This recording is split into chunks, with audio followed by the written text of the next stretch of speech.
అందరికీ నమస్కారం। ఈ రోజు మనం చూసినట్లయితే కూటమి ప్రభుత్వం ఏర్పడినప్పటి నుంచి వీళ్ళు చేసే దౌర్జన్యాలు, అరాచకాలు, అన్యాయాలు పేద ప్రజల పాలిట శాపంగా తయారైంది।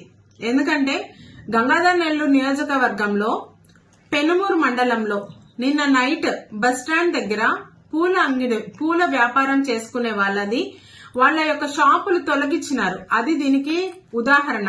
ఎందుకంటే మనం చూసినట్లయితే పేద ప్రజలు ఆ రోజు పూలు అమ్మితే గాని వాళ్ళకి జీవనాధారం లేదు। అలాంటిది అక్కడ 70 షాప్స్ ఉంటే వీళ్ళు ఈ 4 అంగిళ్లు మాత్రమే తొలగించినారు।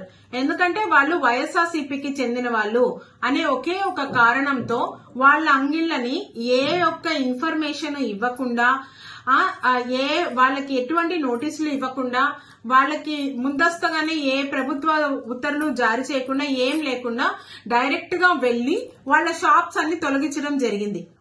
మేము కూటమి ప్రభుత్వాన్ని ఒకటే కోరుకుంటున్నాము, సూపర్ 6 హామీలు మీరు ఎలానో ఏది ఒకటి నెరవేర్చలేకపోతున్నారు। కనీసము పేదల పాలిట వాళ్ళ యొక్క కష్టంతో వాళ్ళ యొక్క జీవనాధారానికి కూడా లేకుండా చేస్తున్నారు। ఇది ఎంత మాత్రము మంచి పద్ధతి కాదని మేమందరము దీన్ని ఖండిస్తున్నాం। అదే విధంగా మనం చూసినట్లయితే ఈ 4 షాపుల వాళ్ళు వైఎస్ఆర్సీపీకి చెందిన వాళ్ళు। గత 40 సంవత్సరాలుగా వాళ్ళు అక్కడే పెట్టుకొని ఉన్నారు అంగడి, వాళ్ళకి అదే జీవనాధారము। అది కూడా లేకుండా ఈ రోజు ఆ షాపులను తీసేసి వాళ్ళని రోడ్లోకి తీసుకొని వచ్చినారు। చంద్రబాబు నాయుడు గారి సొంత జిల్లా అయిన చిత్తూరు జిల్లాలోనే ఇలా ఘటనలు జరుగుతాంది। ఇవన్నీ చంద్రబాబు నాయుడు గారి దృష్టికి కనబడటం లేదా? ఈ పేదవాళ్ళు పడే బాధ వాళ్ళకి తెలియడం లేదా? మేము ఒకటే కోరుతా ఉన్నాము, మనము ఎంతసేపు అయినా మేము మా జగనన్న గురించి విమర్శించడం, జగనన్న గురించి మాట్లాడడము, ఆయన చేసిన మంచి పనుల గురించి ఎక్కడ మీరు మీటింగ్కి వెళ్ళినా, ఎక్కడ మీరు ప్రెస్ పెట్టినా, ఏది పెట్టినా విమర్శించడం తప్ప పేదవాళ్ళకి ఎక్కడ మీరు న్యాయం చేస్తున్నారు? ఏం మాట్లాడినా కేసులు, ఏది మాట్లాడినా దౌర్జన్యాలు।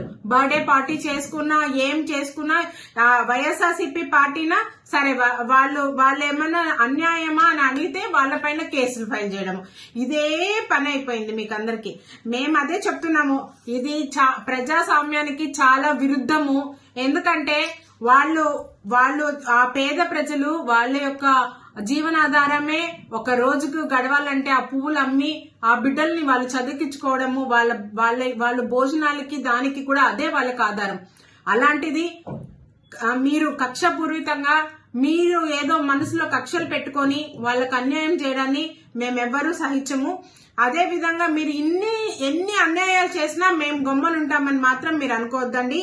మా అన్న చెప్పినట్లే మా వాళ్ళకి ఎక్కడ అన్యాయం జరిగినా, ఎక్కడ వాళ్ళని అన్యాయంగా కేసులు పెట్టినా, ఎక్కడ వాళ్ళని ఇబ్బంది పెట్టినా, మీరు మా గవర్నమెంట్ వచ్చిన తర్వాత మీరు ఎక్కడున్నా సరే మిమ్మల్ని తీసుకొని వచ్చి ఖచ్చితంగా మా వాళ్ళకి న్యాయం చేస్తామని, అదే విధంగా మేము ఇప్పుడు షాప్స్ వాళ్ళకి వెంటనే న్యాయం చేయమని, ఎవరైతే ఇట్లా చర్యలకు పాల్పన్నారో వాళ్ళపైన వెంటనే యాక్షన్ తీసుకోమని మా తరపున మేము కోరుతున్నాం।